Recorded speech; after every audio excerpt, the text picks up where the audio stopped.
Hello, everyone. My name is Tara Fisher. I'm the Dean of Academic Advising at Dickinson College, and I'm joined today by... He's joined by me, Damon Yarnell. I am her friend and colleague. I am Associate Provost and Executive Director of Dickinson's Academic and Career Advising Center. We have the opportunity today to provide a first-year academic overview. We thought a lot about this and now fully understand college is complicated, but we think that we have really identified 4 points that can provide a good framing or overview for your Dickinson experience. And with that, I want to make sure that you know that you should question everything we say. It's going to be a thing at Dickinson that you will experience, questioning everything that is said. So we want you to take this moment and just be in this moment. It's a really special time. This week, you will attend your first official class at Dickinson College. This is a moment that you've worked really hard for. Countless college tours, application essays, big decisions about where and how, so many questions. And then this summer, the decisions continued. I had the opportunity to work with all of you at some point and in some capacity through the summer advising process. During that time, you began to think about how your interests aligned with Dickinson's curriculum and the course selections that you made for this fall. You worked so hard for this moment. You have asked so many questions. We want you to live in this moment. Point 1. This process began over the summer with summer advising. Each of you fell into one of 3 broad categories in terms of your academic interest. Some of you know exactly what you would like to study, and that's great. Some of you have narrowed down your areas of academic interest to maybe 2 or 3 topics, and that's great. Some of you are completely wide open and ready for exploration. Also great. Wherever you are in your academic decision-making process is exactly where you are supposed to be at this moment. This semester, we want you to be taking courses that interest you. We want you to learn about things that you love. We want you to learn about things that maybe you never even knew existed. This is all part of a process. It's a part of a process where you are identifying and confirming what we call your authentic interest. You'll hear that term a lot at Dickinson and in working with us. Authentic interest lie at the intersection of your personality, values, skills, and priorities or goals in life. Through your coursework this semester and your 4 courses next semester, you will begin to explore various aspects of our rich liberal arts curriculum. You'll start to see connections between things you probably never imagined that you'd see connections between, both inside and outside of the classroom. Point 2. I remember being where you are right now, about to begin my first Dickinson class, my Dickinson educational experience. Now, it was 20 plus years ago, but I do still remember it. I'd done well in high school academically. I'd been involved with a lot of different clubs and organizations. I was even a recruited athlete, but nothing could prepare me for the feeling that I felt just as I was sitting where you are right now. I was so excited, but I also felt like an imposter. It seemed like everyone else around me was more polished, maybe more interesting. I was a first-generation college student from a poor rural area. I wondered why I should even be here. Why was I here? What was I doing? Did I even belong? It took me a while to understand that I did belong at Dickinson. In fact, by the end of my college experience, I graduated at the top of my class. But on day one, I still remember wondering, would I make this place my own? Could I make this place my own?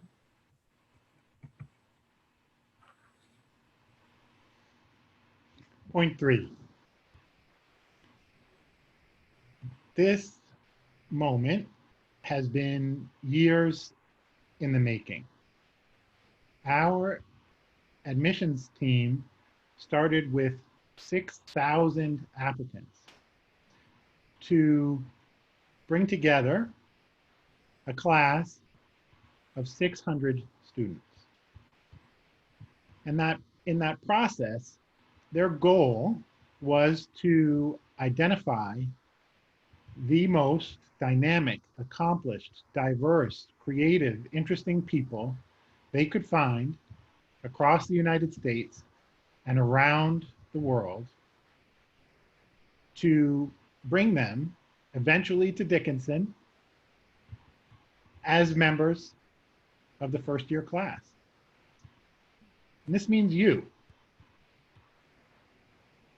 You are a member of the most creative, diverse, accomplished, dynamic group of students that we could find.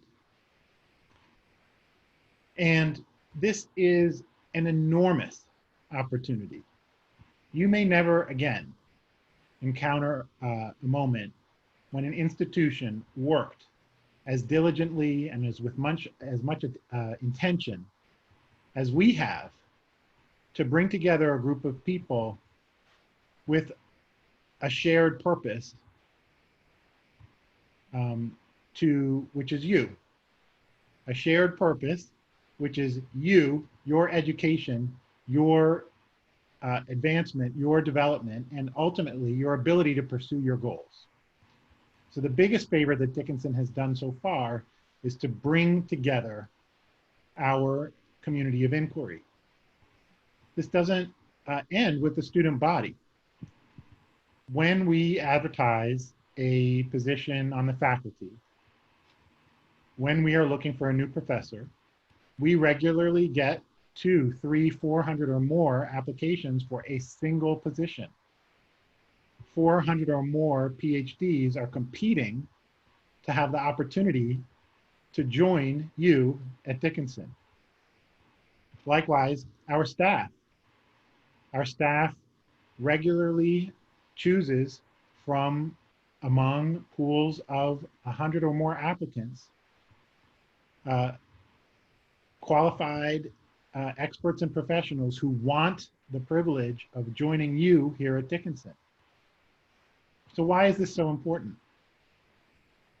Well, when I started at college, I imagined that I could learn everything or almost everything. It's laughable in retrospect, but I really thought that I could. And over time, what I've come to learn is that actually the fact that I cannot learn or know everything is actually an enormous gift. Instead, my job is to learn about the things that interest me, become accomplished in the areas that motivate me, and then rely on my colleagues and my friends to share with me their knowledge and their interests and their accomplishments.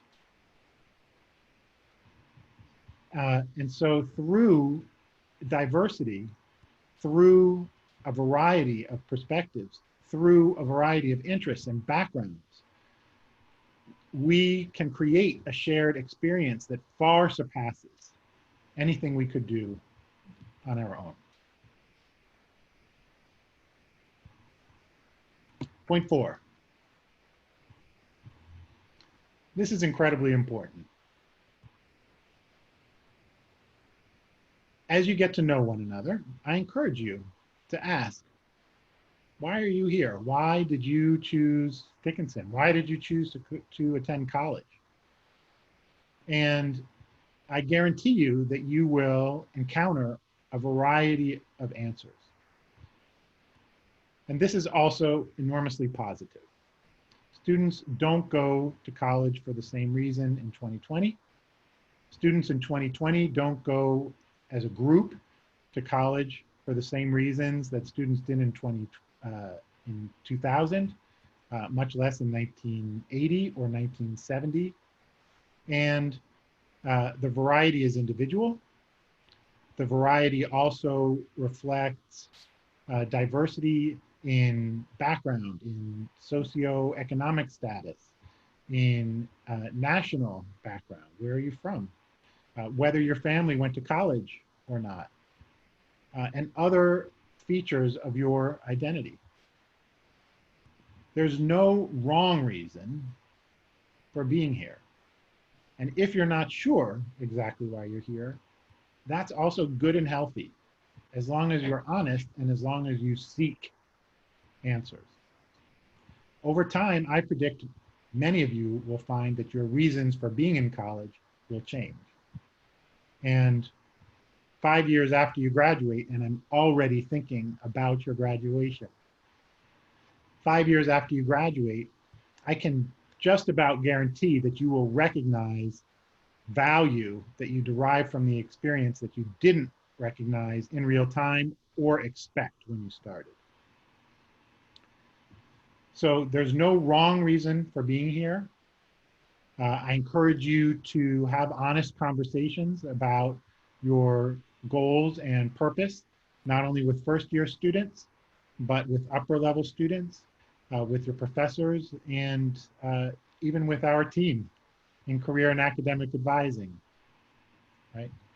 The only failure here would be a failure to engage this question and to develop over time a strong sense of purpose, however you define it. So in summary, again, college is complicated. This process ahead of you may seem complex, but we hope that with the framing of these really 4 points, you feel confident and excited about the Dickinson experience. You know that you have an incredibly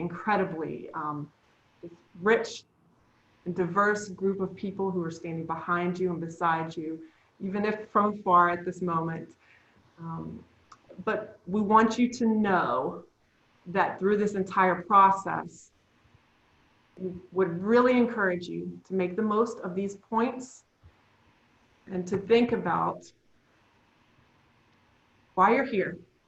I want you to question us. I actually would be totally fine if you kind of thought of me as like the why are you here person, or even your what's your why person. I don't know, Damon, how do you feel about that? Yeah, I'm better than fine with it. I hope you will. I hope as we get to work together over the next 4 years and know one another, that you will actually think about me as a person who's keenly interested in why you've decided that you're here and how you define your why. Question us. That's why we're here. That's why you're here. Welcome to Dickinson. Welcome.